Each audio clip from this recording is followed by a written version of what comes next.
দেখো একই message delivery দিচ্ছি, হ্যাঁ, এবং তোমরা 20 জনই কি একইভাবে রিসিভ করছো কিনা আমার এই মেসেজটি, তোমাদের কি মনে হয়? না ম্যাম। কেন কম বেশি কেন হয়? ক্যাপাসিটি বা অ্যাবিলিটির কম বেশির কারণে। আচ্ছা, ক্যাপাসিটি বা এটার কম বেশি কারণে, কিন্তু আমরা কিন্তু ধরে নিচ্ছি তোমরা এই যে ইউনিভার্সিটি লেভেলের যে স্টুডেন্ট গুলো আমাদের এসেছো, তোমাদের ক্যাপাসিটি বা এবিলিটি জাস্ট একটা সার্টেন লেভেল পর্যন্ত, খুব বেশি কিন্তু ভেরিয়েশন থাকে না, এটা তো মানো, খুব কিন্তু ভেরিয়েট হয় না। তাহলে কেন এই ঘটনাগুলো ঘটে, কেন ঘটে যে তাহলে এবিলিটিটা কেন কমে যাচ্ছে, কেন? আগ্রহ থাকে না পড়াশোনার প্রতি অনেকের। ডিস্ট্রাকশন ম্যাম এনভায়রনমেন্ট ডাইভার্টেড হয়ে যায় অনেক ক্ষেত্রে করে। আচ্ছা, এই যে তোমরা একটা কথা বলে ডাইভার্টেড হয়ে যায়, হ্যাঁ আমি তো মানছি, আমি তো স্বীকার করে প্রথমে হাইপোথিসিসটা ধরেই নিচ্ছি যে আমার 220 জন ছাত্রের হবে না, এটাই তো হাইপোথিসিস যে কিন্তু কেন, আমি কারণ হোয়াইটা জানতে চাচ্ছি, বিকজটা জানতে চাচ্ছি। ম্যাম ইন্টারেস্টেড থাকে না, ইন্টারেস্ট থাকে না কেন, আমি কিন্তু কেনটা জানতে চাচ্ছি। কেন দেখতে বলো দেখি, আমরা দ্রুত জায়গাটা ম্যাম থেকে। হয়তো সাবজেক্ট ম্যাটার ম্যাডাম সবার বোঝার ক্ষমতা একরকম না। সবার বোঝার ক্ষমতা একরকম না, আচ্ছা আচ্ছা, তারপর ম্যাডাম সাবজেক্ট সম্পর্কে প্রায়োরিটি এক এক রকম এক একজনের কাছে। এইটা একটা ইম্পর্টেন্ট কথা বলছো, কিন্তু আমি কিন্তু প্রথমে আরো একটা হাইপোথিসিস ধরেছি, আমরা ধরে নিচ্ছি এখানে ইকুয়ালি, কিন্তু তোমরা যে লেভেল পর্যন্ত, একটা নির্দিষ্ট লেভেল পর্যন্ত এসছো, এখানে তুমি 95% স্টুডেন্টের লেভেল সেম, 5% এক্সট্রিম ভালো, 5% এক্সট্রিম মানে লোয়ার, এই ধরনের একটা ক্যাপাসিটি থাকে। আচ্ছা, এখানে যে দুটো ফ্যাক্টর মেনলি কাজ করে থাকে, একটা হচ্ছে তোমার এনভায়রনমেন্ট, তুমি যে এনভায়রনমেন্টে বর্তমানে রান করছো, সেই এনভায়রনমেন্টের দ্বারা যদি তুমি খুব বেশি ডিস্টার্ব হও, এনভায়রনমেন্ট তোমাকে বিভিন্নভাবে এখানে প্রবলেম তৈরি করে থাকে। আচ্ছা, দ্বিতীয় কথাটা যেটা তোমরা বলেছো যে তোমার জন্য সেটা নিড বেসড কিনা, এটা হচ্ছে এনাদার একটা খুব গুরুত্বপূর্ণ ইস্যু, যে তুমি তোমার লাইফটাকে এভাবে সাজিয়েছো যে তুমি জাস্ট এগ্রিকালচার ইউনিভার্সিটিতে পড়াশোনা করছো, যে জাস্ট কোনো রকম একটা অনার্স কমপ্লিট করবে, তারপর হয়তো বা তোমার জন্য কোনো জব এনশিওর একটা জব বসে আছে, বা তোমার জন্য এনশিওর ফিউচার একটা বসে আছে, তুমি জানো 100% জানো, তখন কিন্তু তুমি একরকম করে চলাফেরা করবে। আরেক জায়গায় তোমার এরকম যে তোমার আগামীকালকে তুমি কি করবে সেটা কিছুই তোমার জানা নেই, কিন্তু তোমার মাঝখানে এমন একটি সিচুয়েশন ক্রিয়েট করেছে যার ফলশ্রুতিতে তুমি ধরে নিচ্ছ যে তোমাকে এই পড়াশোনাটাই আমার একমাত্র কাজ, এটাই আমার নিড, তখন কিন্তু তার ক্ষেত্রে আরেক রকম অ্যাটিটিউড হবে।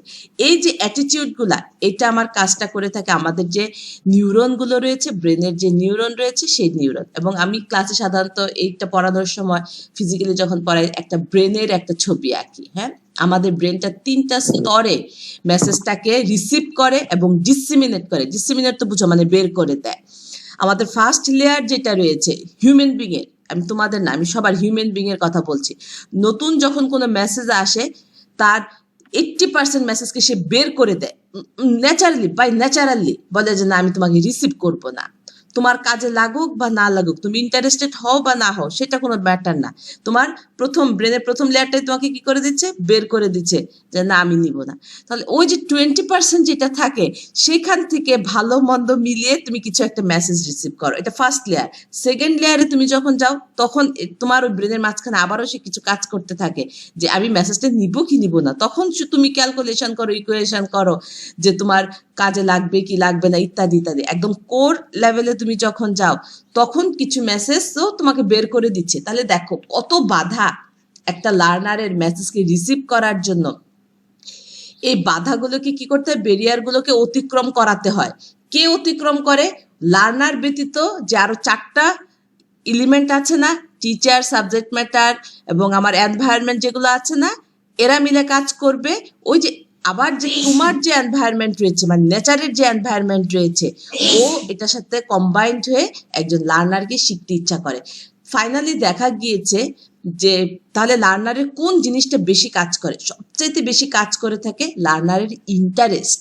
লার্নার যদি ইন্টারেস্টেড হয় কোনো জিনিস শেখার ক্ষেত্রে, সেই ক্ষেত্রে লার্নিংটা তখন বেশি ইফেক্টিভ হয়।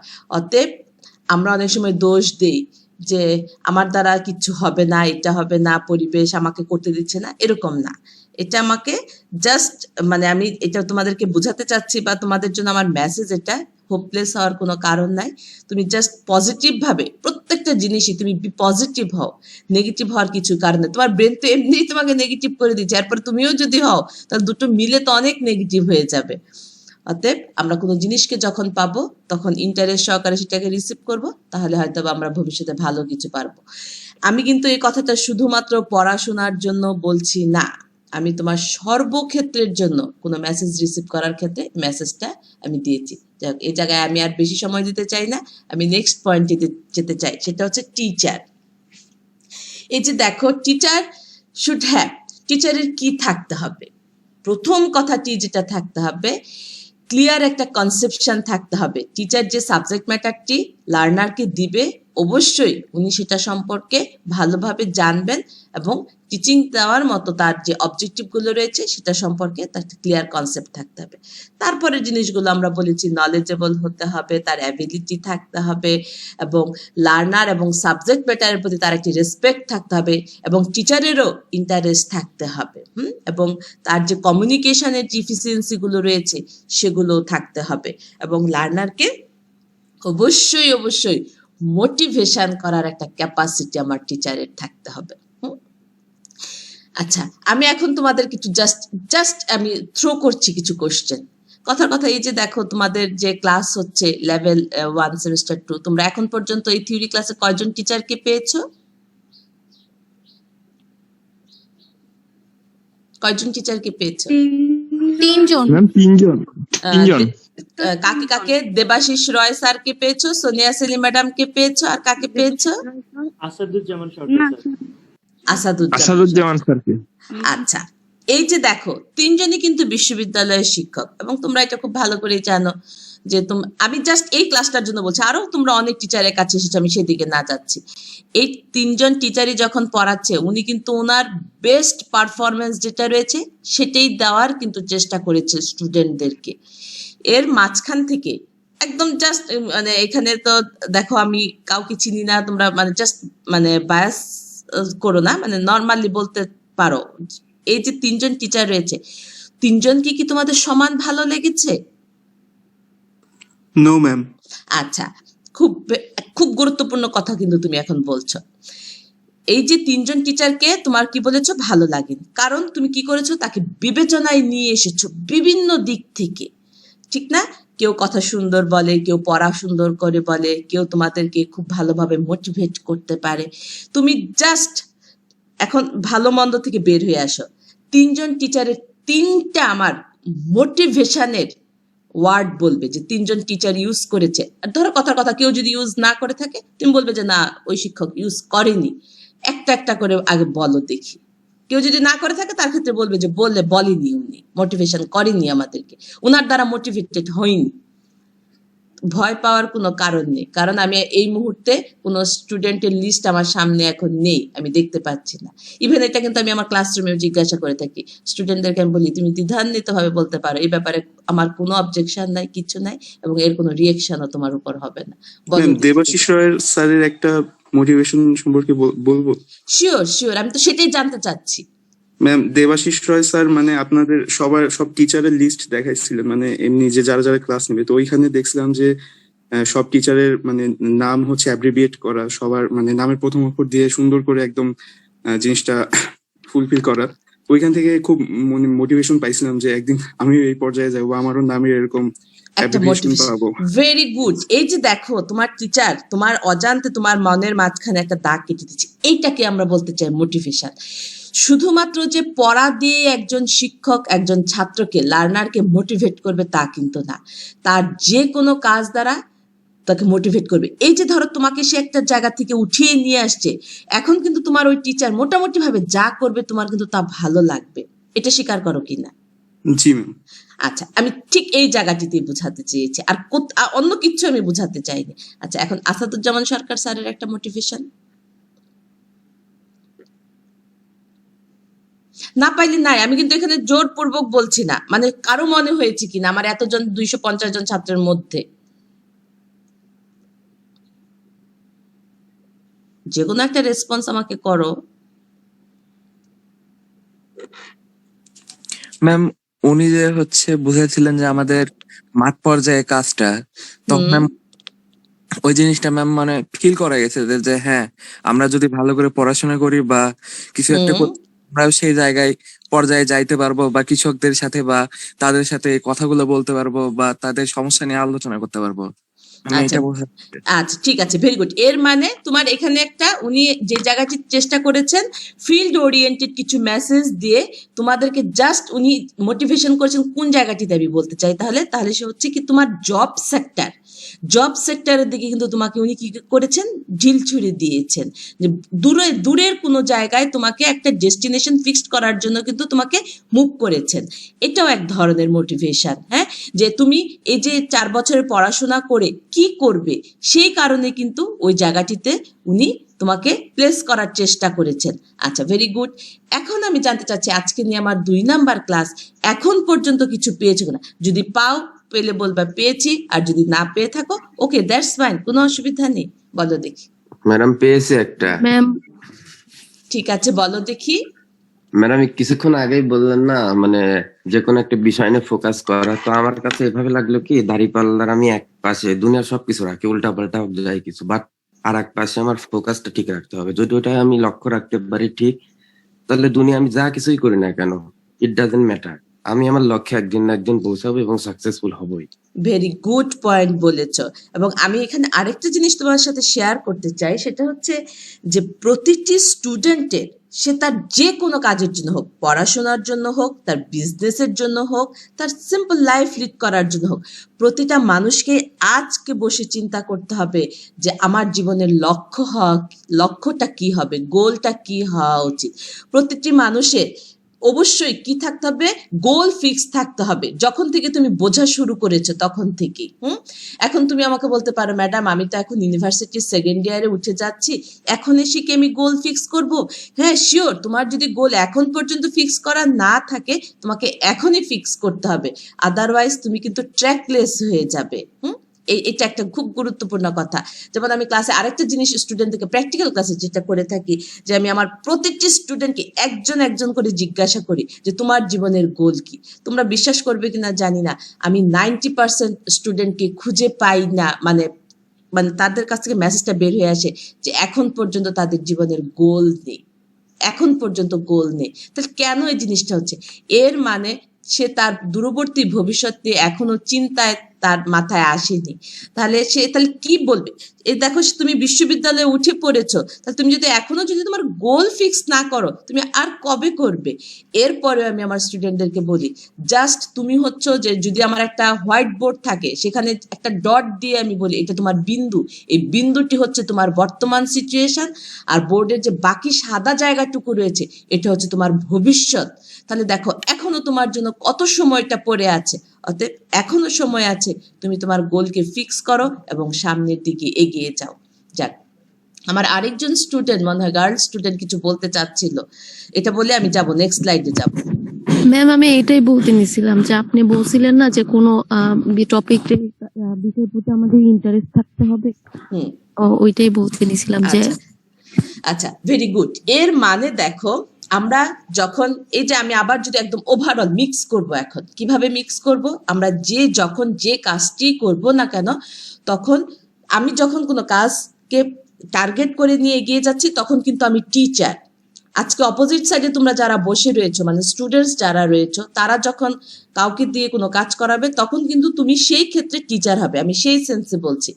যখনই আমরা যখন কোনো কাজকে ইনস্ট্রাক্টর হিসেবে করাবো তখন তুমি যে কাজটি করছো সেই সাবজেক্ট ম্যাটারের প্রতি তোমার ক্লিয়ার একটি কনসেপ্ট থাকতে হবে, এবং সেই সাবজেক্ট ম্যাটারের প্রতি তোমার একটা ইন্টারেস্ট থাকতে হবে, এবং সেই সাবজেক্ট ম্যাটার যাদের জন্য রয়েছে তাদেরকে মোটিভেশনের মাধ্যমে তোমাকে কাজে যোগদান করাতে হবে, তাহলেই দেখবে সে কাজের তুমি সাকসেস খুঁজে পাচ্ছ।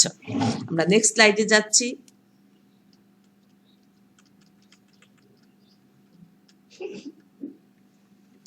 একসাথে আমরা দুটো পেয়ে গিয়েছি, দেখো একটা হচ্ছে আমার সাবজেক্ট ম্যাটার আর একটা হচ্ছে টিচিং ম্যাটেরিয়াল। এখানে আমি আর বেশি সময় নিচ্ছি না, অলরেডি তোমরা বিষয়গুলো বুঝতে পেরেছো। সাবজেক্ট ম্যাটার যদি আমি যখন কনসিডার করব তখনই প্রথম কথাটি আমার আসতে হবে যে সাবজেক্ট ম্যাটারটি আমি আজকে শিখছি বা যে টেকনোলজিটা আমি কৃষকের কাছে নিয়ে যাচ্ছি, আদৌ কি তার কোনো নিড আছে কিনা, নিড ডিমান্ড আছে কিনা, এরকম একটা এক্সাম্পল তোমরা আমাকে কি দিতে পারো যে ম্যাডাম এটা নিয়ে যাওয়া হয়েছে ফিল্ডে কিন্তু কৃষকের কোনো উপযোগিতা নেই, এরকম কি কিছু তোমাদের অভিজ্ঞতা আছে? হুম, আছে কি?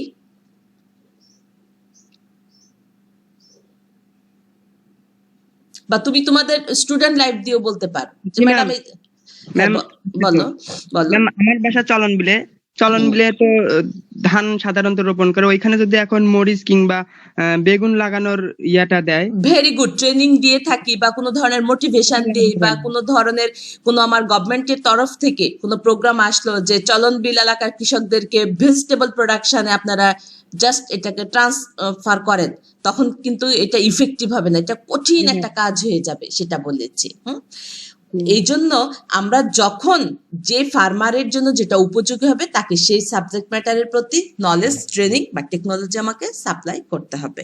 Very good. আরেকটা পয়েন্ট আমি তোমাকে জাস্ট সামনে উদাহরণ দিয়ে বলতে চাই, সেটা হচ্ছে এখন যে ওয়েদারটি চলছে বর্তমানে বাংলাদেশের যে ওয়েদার আছে, তোমরা জানি না টেলিভিশন বা নিউজ দেখেছো কিনা, আমার রংপুর এলাকার দিকে একদম উত্তরবঙ্গের ওই জায়গাটায় একটা ফসলের এখন ব্যাপক ক্ষতি হচ্ছে। কি ফসলটা নাম বলতে পারবে? আলু আলু। আলুর কি হচ্ছে? Lead blight. Lead blight. এটা কি? আচ্ছা, এখানে আমি তোমাদের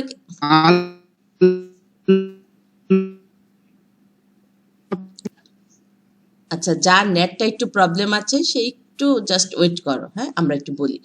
আচ্ছা, এখন এই যে আলুর লেড ব্লাইট, এখানে আমি তোমাদেরকে একটা মানে জাস্ট মেসেজ দিতে চাচ্ছি। আমি যখন স্ক্রলে দেখলাম এবং আমি যে জিনিসটা দেখলাম, কন্টিনিউয়াসলি আমার কৃষক ইনসেকটিসাইড স্প্রে করছে, এই মেসেজটা কি সঠিক না ভুল?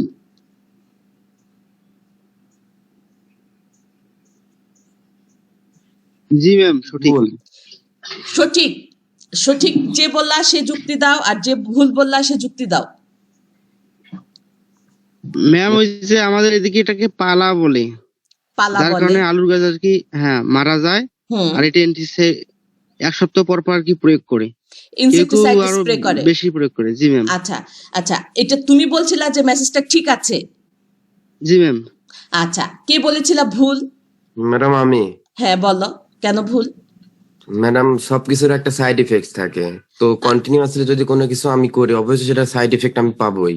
তো আচ্ছা। এটা যদি নিয়মিত না করে আমরা যদি কোনো মানে এগ্রিকালচার এক্সটেনশন অফিসারের পরামর্শ নিয়ে যদি আমরা টাইম মতো করি তাহলে আশা করি এই রেড ব্লাইট রোগ থেকে আমরা মুক্তি রক্ষা পাবো। আচ্ছা, তোমার হোম ডিস্ট্রিক্ট কোথায়?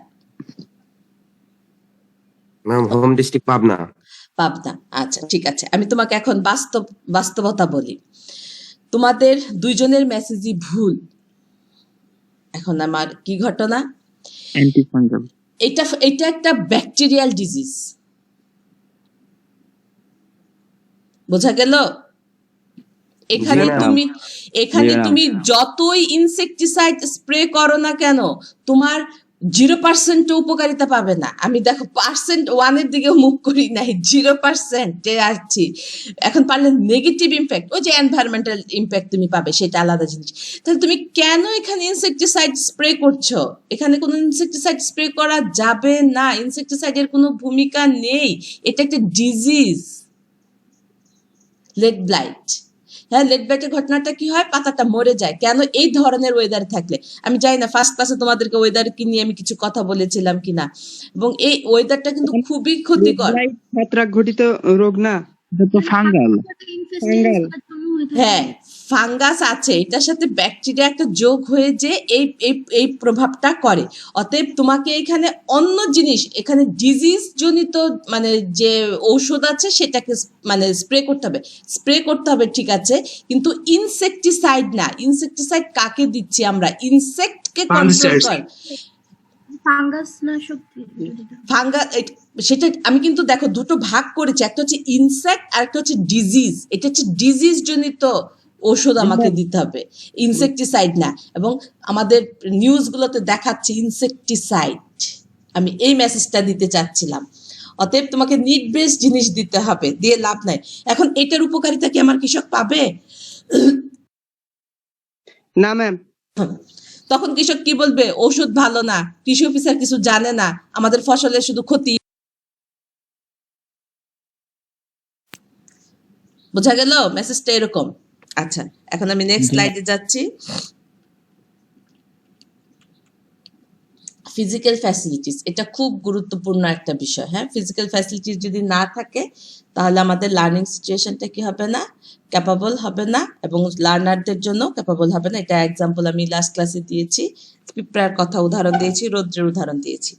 গুড, আমি এখন বের হয়ে যাব স্লাইডটা থেকে। আমি স্টপ করে দিচ্ছি শেয়ারটা। স্টপ করব? ম্যাম ক্লাস শেষ? না না, ক্লাস শেষ না, আমার এই স্লাইড শেষ। ও স্টপ করেন ম্যাম, সমস্যা নেই।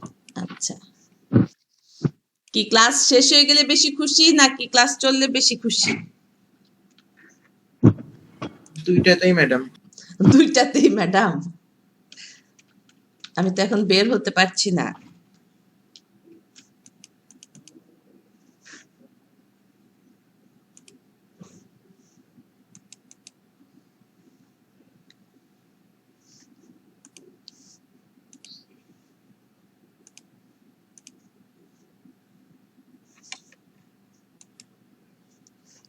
দেখা যাচ্ছে কিছু? Yes, ma'am. কি দেখা যাচ্ছে? Loss of learning. Loss of learning. এটা আবার কি? এটা আবার কি? লস অফ লার্নিং বলতে আমরা কি বুঝবো বলো দেখি? কোনো কিছু শেখার জন্য ম্যাম কোনো কিছু শেখার জন্য একটা নির্দিষ্ট নিয়ম নীতি পার্টিকুলার কিছু নিয়ম নীতি, যাতে করে আমরা এটা শিখি, তাহলে আমাদের লার্নিংটা ভালো হবে। আচ্ছা, তাহলে তোমাদেরকে আজকের এই ক্লাসে আমার লস অফ লার্নিং শেখানোর কি প্রয়োজনীয়তা আছে?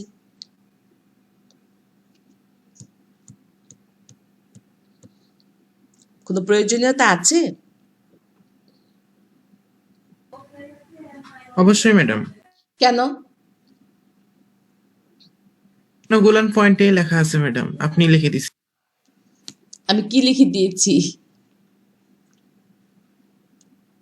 ম্যাম আমরা যখন এই যে লস অফ লার্নিংটা জানবো, তখন আমাদের যে বিভিন্ন এরিয়া যে বিভিন্ন লোকগুলা আছে তাদের কাছে আমাদের যে এক্সটেন্ড হবে, কারণ এক একটা দিব, এই জন্য আমাদের লস অফ লার্নিংটা জানা দরকার।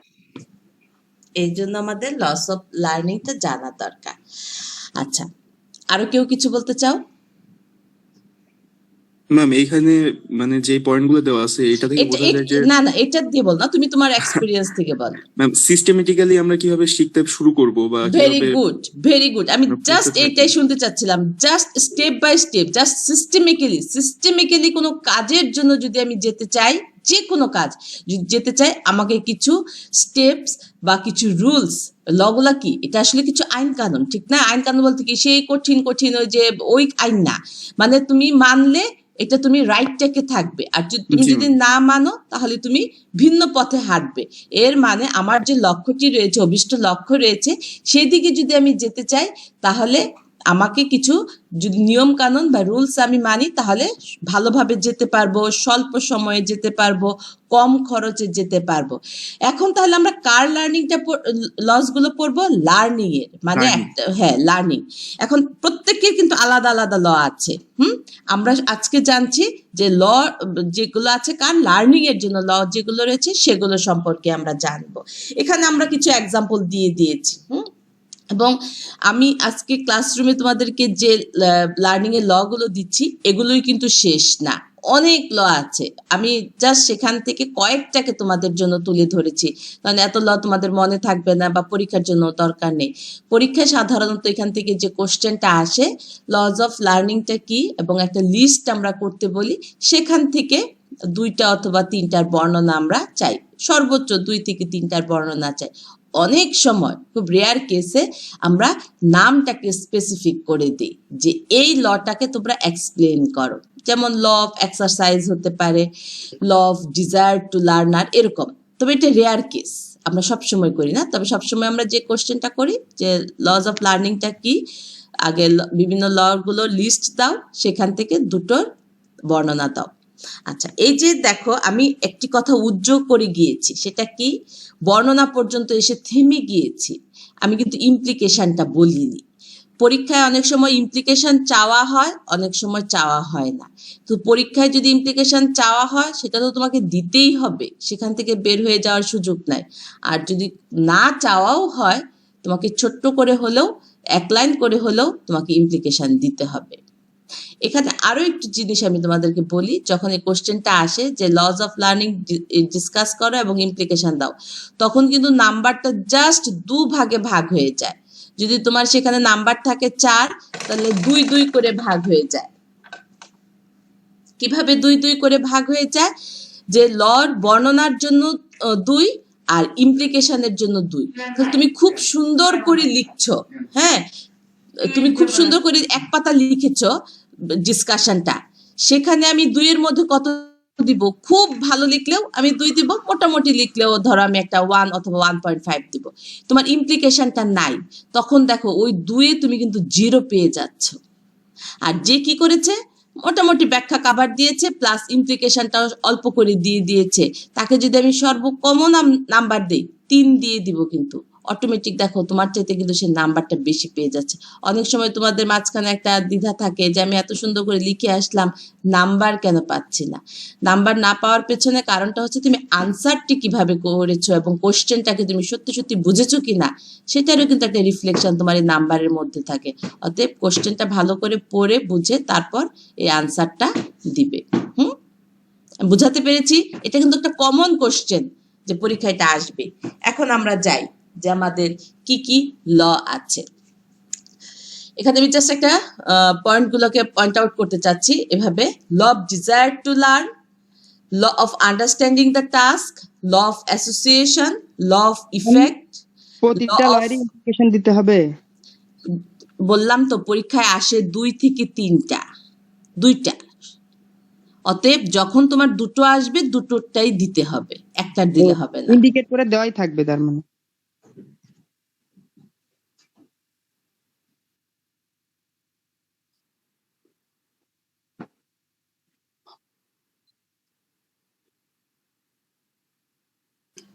হ্যাঁ, বুঝা গেল আমার কোশ্চেন এবং তোমাদের আনসার পেয়েছো? আচ্ছা, ঠিক আছে, আমি নেক্সট স্লাইডে যাচ্ছি।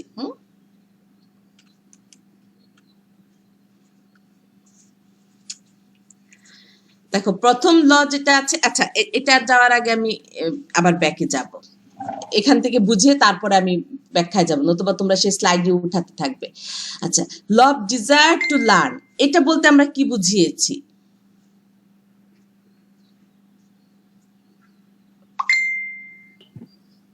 লার্নার্স এর ইচ্ছা থাকতে হবে। তো লার্নার ইচ্ছে থাকতে হবে, খুব ভালো কথা। এটা আবার তোমার এটা ল হওয়ার কি প্রয়োজন ছিল? এটাতে টিচারের কি ভূমিকা হবে?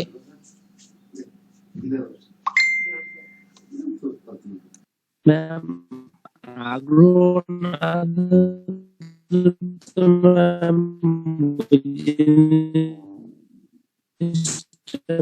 ভালো করে কিছু শিখতে চাবে না, অথবা তার আমি বুঝি নাই ভালো লাগবে তোমার না চেষ্টা কথা, করতে, এমন কিছু।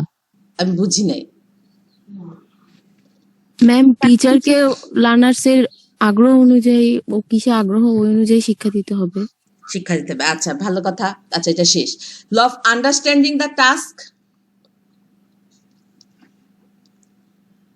এটা বলতে কি বুঝিয়েছি? অ্যাবিলিটি থাকতে হবে লার্নার্স এর আন্ডারস্ট্যান্ড করার, আন্ডারস্ট্যান্ডিং। ল অফ অ্যাসোসিয়েশন, সহজ process. Law of association, teacher আর লার্নার্স এর একসাথে অ্যাসোসিয়েশনটা বুঝাইছে ম্যাম। না না, এখানে এটা বোঝায় নাই। ল অফ অ্যাসোসিয়েশন অন্য কিছু।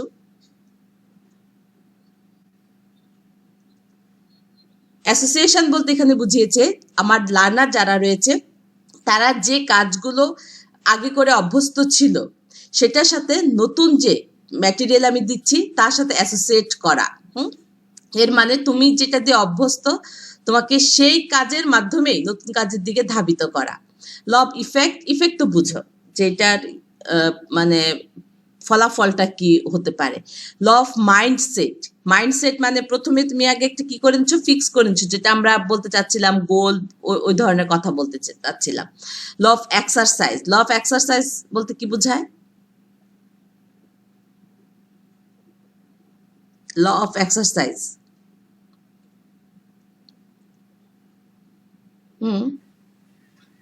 ম্যাডাম মানে যেটা শিখলাম সেটা যেহেতু ভুলে না যায় বা সেটা আরো ভালোভাবে আয়ত্ত করতে পারি, ওটা বুঝতে পারি, সেজন্য ওটা কন্টিনিউ প্র্যাকটিস করা।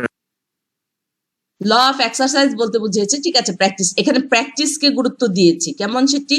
যে তুমি ধরো একটা কোনো কাজ করছো, তুমি কিন্তু প্রথমবারে তোমার পারফেকশন আসবে না, এটা কয়েকবার করতে হবে, এবং দেখা যাচ্ছে যে যতবার তুমি করছো সেটার পারফেকশনটা বেড়ে যাচ্ছে, সেটা বলা হয়েছে। Law of knowledge of success and failure, সব কাজই প্রথমবার আমরা সাকসেস নাও পেতে পারি, কিন্তু মানে আমাদের চেষ্টা করে যেতে হবে ওই জিনিসটার যে ল, আমাদের সাকসেসের পর দিয়ে বেশি আগাতে হবে। আচ্ছা এখানে ম্যাডাম সাকসেস এবং ফেলিউরের উপর জ্ঞান থাকা। ভেরি গুড, মানে তোমাকে এই অ্যাজাম্পশনটা থাকতে হবে, তোমাকে এই অ্যাজাম্পশন থাকতে পারে যে আমি এই যে টেকনোলজিটা নিচ্ছি এতে কিন্তু আমার ফেলিওর আসতে পারে বা সাকসেসও আসতে মানে হতে পারে। তুমি 100% শিওর না যে সাকসেসই আসবে, বা তুমি 100% শিওর না তোমার দ্বারা এটা হবে না, বা তুমি এটা ফেলিওর হবে প্রোডাকশনটা যা, বা এই টেকনোলজিটাকে তুমি রিসিভ করো। ভেরি গুড, তোমাদের মোটামুটি একটা ধারণা আছে, এখন যাই, তাহলে বুঝতে সুবিধা হবে।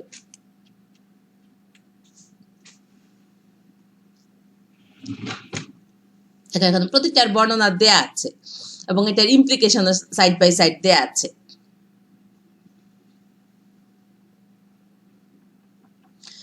কি বলেছি প্রথম পয়েন্টটা?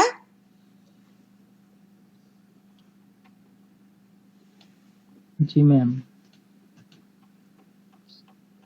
জি ম্যামটা এখন কি? জি ম্যামটা কি?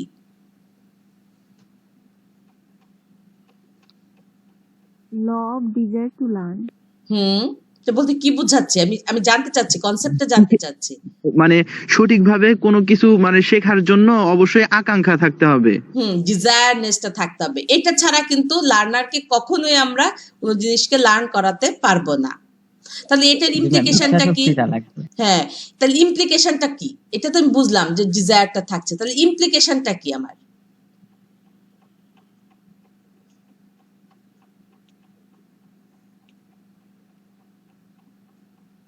সঠিক সময় এগুলোর গুরুত্ব, এগুলো পড়ে আসলে হবেটা কি? তার ডিজায়ারটা থাকবে। আচ্ছা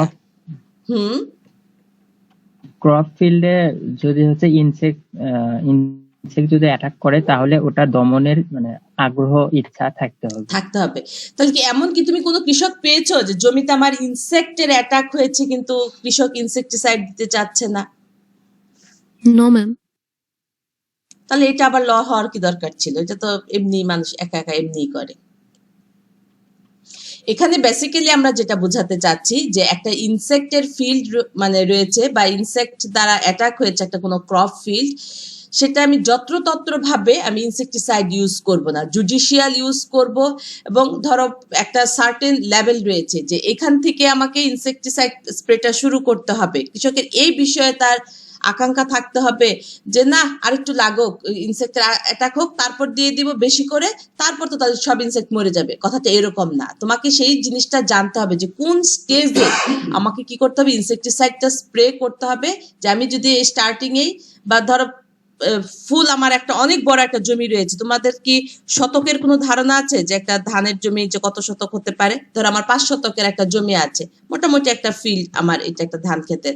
দেখা যাচ্ছে 5 শতক জমির মধ্যে আমার 15 থেকে 20টা ধান গাছকে দেখতে পেলাম যে ইনসেক্ট দ্বারা অ্যাটাক হয়েছে। আমি কি তখনই ইনসেক্টিসাইড স্প্রে করব, নাকি আমাকে কি করতে হবে, একটা মাত্রা পর্যন্ত ওয়েট করতে হবে? যে ইনসেক্ট দেখলেই যে আমি স্প্রে করব তা কিন্তু না, আমার একটা লেভেল পর্যন্ত যেতে হবে, তারপর সেখান থেকে আমি ইনসেক্টিসাইড স্প্রে করব, সেরকম একটা বিষয়। আবার দেখা গিয়েছে যে 5 শতক জমির 90% জমি কাভারেজ হয়ে গিয়েছে ইনসেক্ট অ্যাটাক দ্বারা, তখন যদি যে আমি আবার সিদ্ধান্ত নেই যে ইনসেক্টিসাইড স্প্রে করব, তাহলেও কিন্তু আমার হবে না, কারণ তখন আমার সমস্ত ফসল এমনিই নষ্ট হয়ে যাবে, এরপরে তো ইনসেক্টিসাইড কেনার যে পয়সা সেটাও আমার নষ্ট হবে। হ্যাঁ, অতএব এই জিনিসগুলো কথা এখানে গুরুত্ব সহকারে বলা হয়েছে। আন্ডারস্ট্যান্ডিং দ্য টাস্ক, এখানেও আমরা বলেছি যে যে কাজটি করবে এবং কিভাবে কাজটি করব সেই সম্পর্কে আমার কি থাকতে হবে, আমার একটা জ্ঞান থাকতে হবে। ল অফ এক্সারসাইজ এবং ল অফ ইফেক্টের কথা আমরা এখানে মেনশন করেছি। আগে পড়ো, তারপরে আমি জিজ্ঞাসা করবো কি বলেছি এখানে।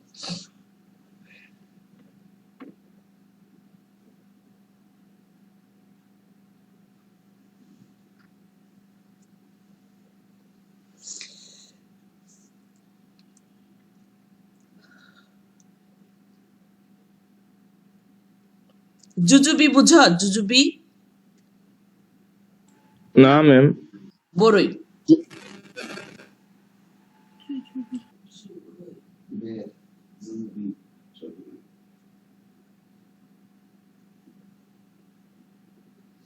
আচ্ছা বলো দেখি এখন কি বলেছি ল অফ এক্সারসাইজ। জাস্ট উদাহরণটা দিয়ে বলো আমাকে, উদাহরণটা দিয়ে যেটা বলেছি বাডিং অফ জুজুবি, হ্যাঁ, অথবা এটাকে আমরা বাংলায় বলতে কি কুল বড়ই, যেটা বলতে কি জুজুবিটা হচ্ছে কুল বা বড়ই। আর গ্রাফটিং অফ ম্যাঙ্গো, এটার সাথে আবার এক্সারসাইজের সম্পর্ক কি? আমি যেটা শিখবো সেটা বারবার প্র্যাকটিস করতে হবে, না হলে ভুলে যাবো। এরকম তুমি ভুলে যাবে কিনা সেটা বড় বিষয় না। হ্যাঁ ম্যাম, আমাদের টিচার যে গ্রাফটিং টা করা শেখাইছে, ওটা যদি আমরা নিজ হাতে করি, করার পর যতটা শিখবে, কিন্তু জাস্ট এই স্লাইড থেকে বসে এভাবে শেখা যাবে না, এই কথাটাই বলা হয়েছে। এর মানে ল অফ এক্সারসাইজ বলতে বুঝিয়েছে তুমি শুধু জানলা যে গ্রাফটিং এভাবে করে, এই গাছের জন্য গ্রাফটিং করে, এখানেই শেষ না। অতএব তোমাকে কি করতে হবে, সেই স্কোপটুকু আসতে হবে, তুমি কিভাবে হাতে কলমে সে কাজটা করতে পারো, এক্সারসাইজ করতে হবে। আর ইফেক্টের কথা আমরা কি বলেছি দেখো তো,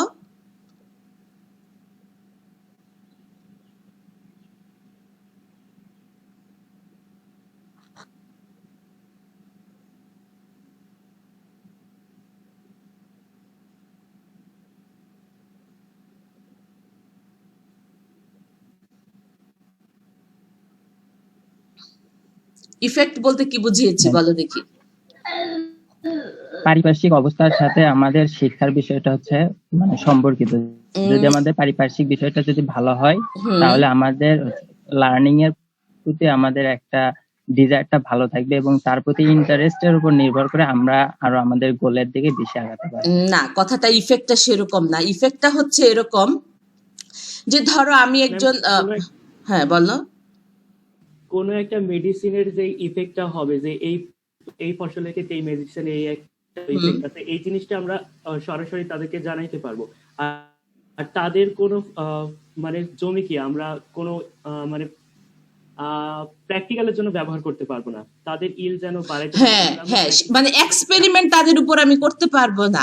এর মানে ধরো আমি একটা গবেষণাগার থেকে বের করলাম যে আমার এই ইনসেকটিসাইডটা স্প্রে করে, কিন্তু এটা কোনো ট্রায়াল নাই, কিচ্ছু নাই, আমি কৃষকের কাছে যত্রতত্র ভাবে নিয়ে যাচ্ছি যে আপনারা এই টেকনোলজিটা ব্যবহার করেন, দেখবেন যে খুব ভালো হবে। এই ধরনের কাজ করা যাবে না। ল অফ ইফেক্ট, সেটার ইফেক্টটা কি হবে সেটা কনসিডারেশনে নিয়ে এসে তারপর তোমাকে বলতে। এর মানে হ্যাঁ, আমি জানি না 100% ভালো হবে কিনা, কিন্তু মিনিমাম তার ড্রব্যাকস আছে, এটা সব জিনিসেরই থাকবে, সেটা আলাদা কথা।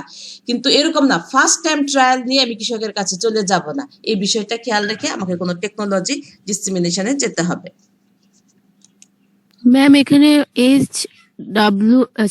YV দ্বারা কি বুঝাইছে? High yielding variety.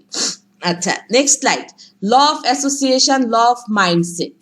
অ্যাসোসিয়েশন বলতে আমরা কি বুঝেছি, যে আমি কিন্তু এটা আগে বলেছি যে পুরাতন কোনো কাজের সাথে আমার মিল রেখে। যেমন একটা এক্সাম্পল আমি যদি বলে থাকি যে গ্রাফটিং আমি কৃষকদেরকে শিখাতে চাই, আমার গ্রামীণ যে এনভায়রনমেন্ট গুলো রয়েছে সেটার সাথে আমি কম্পেয়ার করতে পারি। গ্রাফটিং কি, মানে একটার সাথে আরেকটা জোড়া লাগানো। এখানে আমার এক্সাম্পল কি আসতে পারে, যে আমরা বলি না যে একটা কাঠের সাথে আরেকটা কাঠের জোড়া লাগিয়ে একটা চেয়ারের পা দাঁড়িয়ে গেছে বা একটা টেবিলের পা দাঁড়িয়েছে, এরকম। মানে তার আশেপাশে যে জিনিসগুলো রয়েছে একদম বেসিক তোমার নিত্যদিনের কাজের সাথে জড়িত রয়েছে, সেগুলোর সাথে অ্যাসোসিয়েটেড করে আমরা নতুন জিনিসকে লার্নিং দিব। আচ্ছা, নাম্বার 6 আমরা যেটা বলতে চাচ্ছি, ল অফ মাইন্ডসেট। হ্যাঁ, তোমাকে একটা ফিক্সড একটা না মানে গোলে থাকতে হবে, যে মাইন্ডসেট, যেমন একটা টার্গেট পয়েন্টে থাকতে হবে যে আমি এই পরিমাণ প্রোডাকশন করতে চাই। যখনই আমি একটা ফিক্সড টার্গেট করব যে আমার ক্রপের জন্য যে আমার এই পরিমাণ প্রোডাকশন লাগবে, তখন কিন্তু তোমার কি করতে হবে যে সিড সোয়িং টাইম মতো করতে হবে। তারপর চারা গাছটি যখন বড় হলো তখন তোমার বিভিন্ন ধরনের ইন্টারকালচারাল অপারেশন রয়েছে, যেমন উইডিং আছে, ম্যানিউরিং আছে, ইরিগেশন আছে, সে প্র্যাকটিস গুলো করতে হবে। এবং যখন আরেকটু বড়র দিকে হবে, ম্যাচিউরিটির দিকে যাবে বা হারভেস্টের সময় আসবে, সঠিক সময়টাকে হারভেস্ট করতে হবে বা আমার টার্গেট ফিক্স করতে হবে। এটা বলছে যে মানে যত্রতত্র ভাবে কাজ করা যাবে না। এটা যেমন একটা জিনিস। যেমন আমি আরেকটা কথা যদি বলতে চাই, যদি আরো একটু স্পেসিফিক উদাহরণ দিই, ধানের ভ্যারাইটির কথা বলি। কিছু কিছু ভ্যারাইটি রয়েছে আমার ধানের, যদি আমরা যদি একটু হাওড় এলাকায় করি, যে তার ডিউরেশনটা লম্বা কিন্তু প্রোডাকশনটা ভালো। দেখা যাচ্ছে যে সেই ধানটাকে হারভেস্ট করতে করতে আমার এপ্রিল ক্রস করে যাচ্ছে, তাহলে তখন কিন্তু কি হবে না, সেটা আমার টার্গেটকে ফুলফিল করবে না, কৃষকের লাভও হবে না। কেন হবে না? কারণটা হচ্ছে যে আমার এপ্রিলের আগেই বা এপ্রিলের শুরুর দিকে কিন্তু একটা ওই হাওড় এলাকায় কি আসে, বন্যা, ঝড়, এই ধরনের একটা প্রবণতা থাকে, ইউজুয়ালি থাকে। অতএব আমাকে এই ধরনেরই একটা টার্গেট নিতে হবে, যেই ধানের জাতটি আমি হয় এপ্রিলের প্রথম দিকেই কাটতে পারি। হ্যাঁ, তাহলে কি হবে, বন্যা খরার হাত থেকে আমি রক্ষা পাবো। দেখা যাচ্ছে তুলনামূলকভাবে একটু প্রোডাকশন কম আছে আমার ওই লম্বা ভ্যারাইটির তুলনায়, কিন্তু এরপরে আমি লসে যাব না। অতএব তোমাকে এই বিষয়গুলো খেয়াল রেখে তোমাকে কোনো টেকনোলজি ফিল্ডে নিয়ে আসতে হবে এবং লার্নারদেরকে ওভাবে মোটিভেশনে যেতে হবে। লাস্ট পয়েন্টে যাব, law of knowledge and success failure. এটা আমাদের সবাই আমরা জানি যে মানসিকভাবে আমার কৃষককে এই প্রস্তুতি থাকতে হবে যে এটা আমার সাকসেস হতে পারে, এটা আমার ফেলিউরও হতে পারে। এই ছিল আজকে আমাদের লজ অফ লার্নিং। আমি জাস্ট সংক্ষেপে যদি একটু বলতে চাই, এই লজ অফ লার্নিং গুলো জেনে আমার কি হবে। লজ অফ লার্নিং গুলো জেনে আমার এই কাজটাই হবে, যখন কোনো টেকনোলজি আমি আমার কৃষকের কাছে নিয়ে যাব, তখন এই প্রতিটা জিনিস তোমাকে দ্যাট মিনস এক্সটেনশন এজেন্টকে মনে রাখতে হবে যে আমাকে মাইন্ডসেট করতে হবে, তার যে আনুষঙ্গিক সে কাজগুলো করে তার সাথে মিল রেখে আমার নতুন টেকনোলজিটিকে ডিসিমিনেট করতে হবে। আদৌ কি তার আগ্রহ আছে কি না, বা তার যে টার্গেট পয়েন্ট রয়েছে সেই জায়গাটিতে সে ফুলফিল করতে পারবে কিনা, বা আমি যে আজকে যে বিষয়গুলো বলছি সে বুঝতে পারছে কিনা, মানে সার্বিক দিকগুলো বিবেচনায় এনে আমার কৃষককে নতুন কোনো টেকনোলজি হাতে তুলে দিতে হবে। এই ছিল আমাদের লজ অফ লার্নিং নিয়ে আলোচনা। এই জিনিসটা তোমরা যদি শুধুমাত্র তোমাদের ক্লাসরুমের মধ্যে সীমাবদ্ধ রাখো লজ অফ লার্নিং, তাহলে বুঝতে একটু কষ্ট হবে। তোমরা এটাকে জাস্ট ভাবে চিন্তা করো যে তুমি কোনো টেকনোলজি তুমি ফিল্ডে কৃষকের কাছে নিয়ে যাচ্ছ, কিভাবে তুমি তাদেরকে অ্যাপ্লাই করতে চাও, তুমি কি কি বিষয়কে চিন্তা করবে, কি কি বিষয় কনসিডারেশনে নিয়ে আসবে, তাহলে দেখবে যে জিনিসগুলো হয়ে যাবে এবং তোমাদের মনেও রাখা সোজা হবে। কঠিন লাগলো কি লজ অফ লার্নিং গুলো? একটু কেমন জানি না?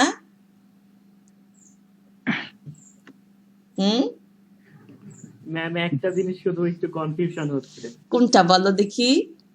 ম্যাম মাঝে মাঝে মনে হচ্ছে এই লজ অফ লার্নিং গুলো আমাদের জন্য, আবার মাঝে মাঝে মনে হচ্ছে কৃষকদের জন্য। আমি কিন্তু এটা পড়াচ্ছি কৃষকদের জন্য, তোমাদের জন্য না। অতএব এটা কনফিউজড হওয়ার কিছু কারণ নেই। আমি তো বলেছি যে এটা তোমার কাছে তোমার বুঝতে সুবিধা হবে তুমি যদি ওভাবে নাও যে আমি এখন একটা টেকনোলজি নিয়ে মাঠে যাচ্ছি, হ্যাঁ, তখন কি কি বিষয়কে আমি কনসিডার করব। আমার মনে হয় আমরা এখন ক্লাস শেষ করব, কারণ তোমাদের নেক্সট ক্লাস আছে। তোমরা জাস্ট 2-1 মিনিট সময় পাবে। তাহলে আগামীকালকে সকালে তোমাদের সাথে আবার আমার দেখা হবে 10টায়, ঠিক না? ম্যাম একটা কোশ্চেন ছিল। না, কোশ্চেন করার আগে আমি আরেকটা জিনিস বলে নেই। তোমাদের প্র্যাকটিক্যাল শুরু হচ্ছে। জি ম্যাম, আজকে বিকালে আছে 2:30টায় কিন্তু আমার সাথে আবার কথা হবে। Okay ma'am. আচ্ছা, এখন কোশ্চেন করো। ম্যাম ইমপ্লিকেশন যেটা আমরা এক্সামে যদি আসে তাহলে কি এক্সাম্পলটা দিয়ে ওটাকে ব্যাখ্যা করব? আগে ব্যাখ্যা করবে, তারপর ইমপ্লিকেশন দিবে। এক্সাম্পলের উপর ব্যাখ্যা করব? এক্সাম্পলের উপর ব্যাখ্যা করবে না, আগে তো থাকবে ব্যাখ্যা, তারপর এক্সাম্পল। স্লাইডে যেভাবে আছে ওইভাবেই। Very good. আচ্ছা শোনো, তোমাদের কিন্তু নেক্সট ক্লাসের সময় আমি নিতে চাই না, তোমরা একটু নোট ডাউন করে রাখো তোমাদের যে কোশ্চেন গুলো আছে, আমরা ইনশাল্লাহ কালকে সকালে সেগুলোকে নিয়ে আলোচনা করবো আবার। হ্যাঁ, আবার আজকে কিন্তু আবার প্র্যাকটিক্যাল ক্লাসে দেখা হবে। হ্যাঁ, তো ভালো থাকো, আল্লাহ হাফেজ। আসসালামু আলাইকুম। ওয়ালাইকুম আসসালাম।